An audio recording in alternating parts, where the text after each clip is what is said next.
शुभ प्रभात। मैं डॉक्टर ज्योत्सना राजकीय संस्कृत महाविद्यालय की अध्यापिका हूँ और आज अपने इस यूट्यूब चैनल पर मैं संस्कृत साहित्य का इतिहास विषय लेकर उपस्थित हूँ। संस्कृत साहित्य का इतिहास एक विशाल विषय है, जिस विषय के अंतर्गत अनेक शीर्षक आते हैं। इसमें वैदिक इतिहास और लौकिक संस्कृत साहित्य का इतिहास दोनों ही आता है। आज मैं लौकिक संस्कृत साहित्य के आदि काव्य रामायण को लेकर उपस्थित हूँ। रामायण का इतिहास जानना तो अतिशय महत्वपूर्ण विषय है। आज रामायण के काल का निर्धारण करने के लिए मैं उपस्थित हूँ। रामायण के काल का निर्धारण। संस्कृत साहित्य में उपजीव्य काव्यों में वाल्मीकि रामायण का स्थान अन्यतम है। महर्षि वाल्मीकि को आदि कवि तथा रामायण को आदि काव्य कहा जाता है। भावपूर्ण हृदयावर्जक काव्य शैली में आदि पुरुषोत्तम राम की कथा का मनोहारी चित्रण इस ऐतिहासिक महाकाव्य में किया गया है। संसार की समस्त रचनाओं में यह सर्वाधिक लोकप्रिय सिद्ध हुई है और अपने रचना काल से अद्यावधि यह समस्त कवियों एवं नाटककारों के हृदय में नवीन चेतना एवं नव स्फूर्ति का संचार करती चली जा रही है। यह समस्त काव्यांगों की जन्मदात्री है और इसी के आधार पर विष्णु, गरुड़, भागवत, अग्नि आदि पुराणों में राम के पराक्रम की कथाएं पाई जाती हैं।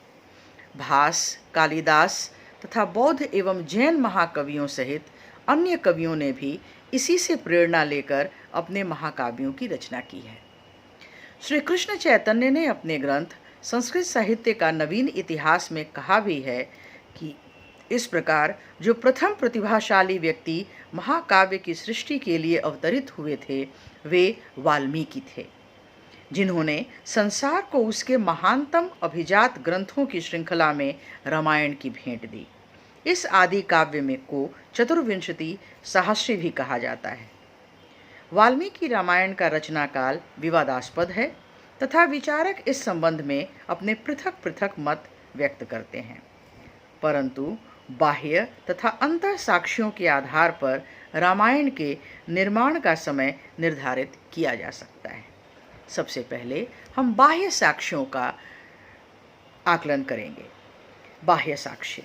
वैदिक साहित्य में रामायण का उल्लेख नहीं मिलता। वैसे राम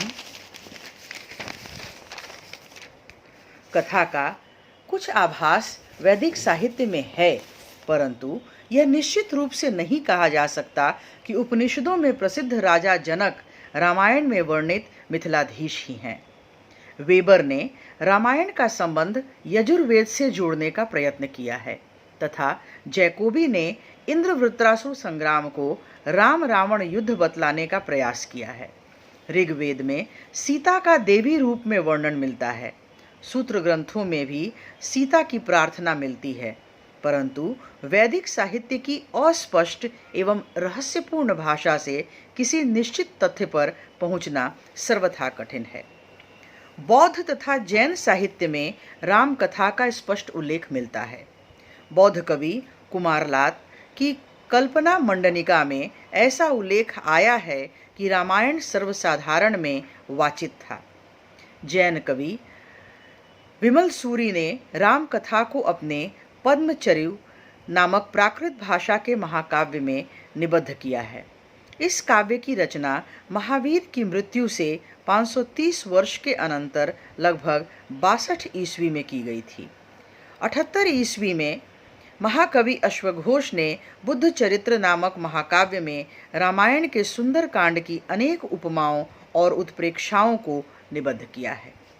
बौद्धों के दशरथ जातक में राम कथा का पूर्ण रूप से विद्यमान है, जिसमें राम बुद्ध के पूर्वकालीन माने गए हैं।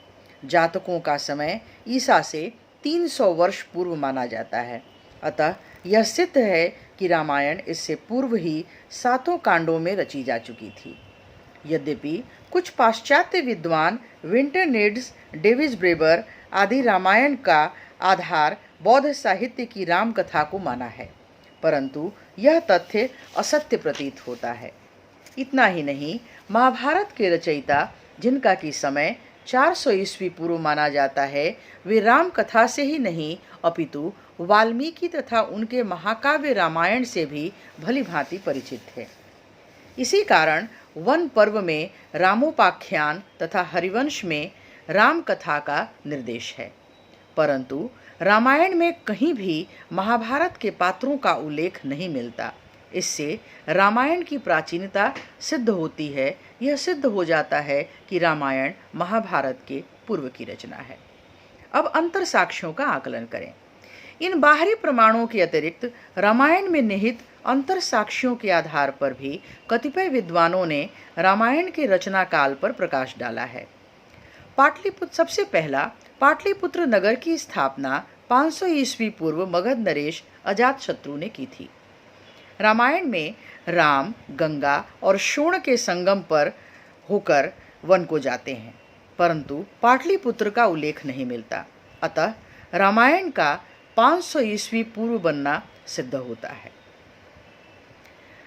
कौशल जनपद की राजधानी रामायण में अयोध्या बतलाई गई है। यद्यपि बौद्ध ग्रंथों में भी वह साकेत के नाम से प्रख्यात है।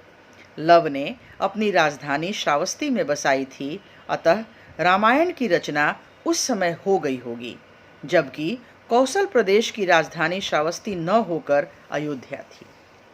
रामायण में विशाला और मिथिला 2 स्वतंत्र राज्यों का उल्लेख मिलता है, परंतु बौद्धों के समय में ये दोनों राज्य वैशाली के रूप में सम्मिलित हो गए थे। अतः रामायण का बौद्धों से पहले बनना सिद्ध होता है। भारतवर्ष के दक्षिण भाग का रामायण में एक भयानक जंगली लोगों के निवास स्थान के रूप में वर्णन किया गया है।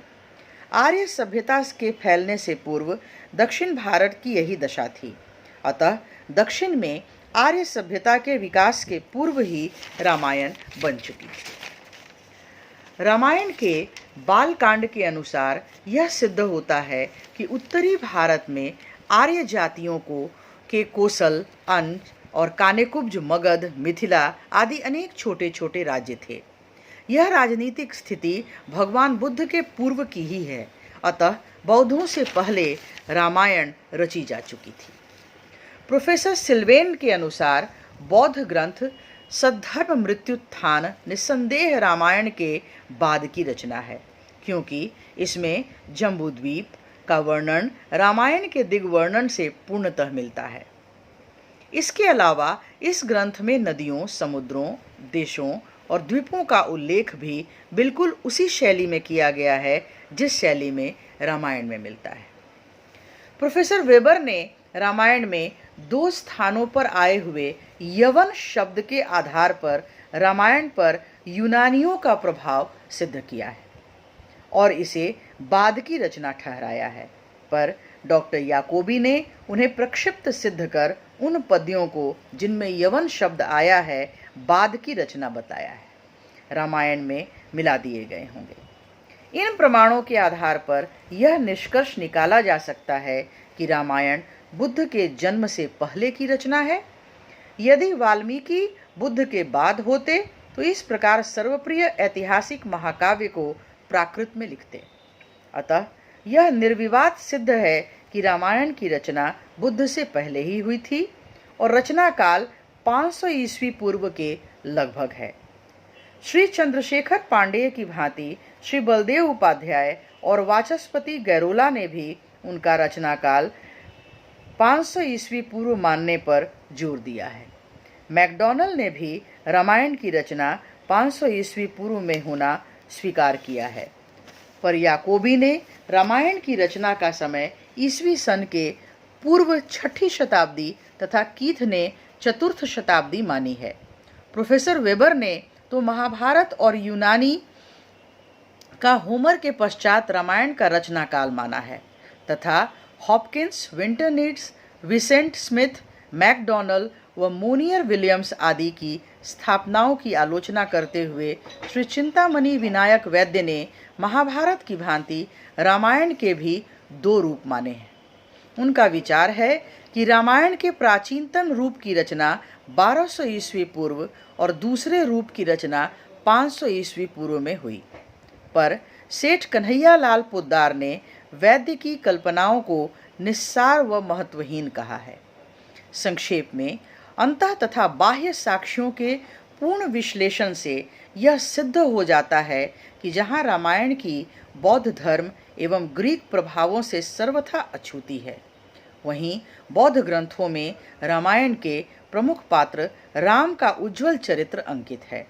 अतः रामायण की मूल कथा बौद्ध धर्म के आविर्भाव से निश्चित रूपेण पूर्व की है। इस प्रकार संवेद स्वर में रामायण का रचना काल 500 ईस्वी पूर्व के लगभग निर्धारित किया गया है। तो यह हुआ रामायण का रचना काल।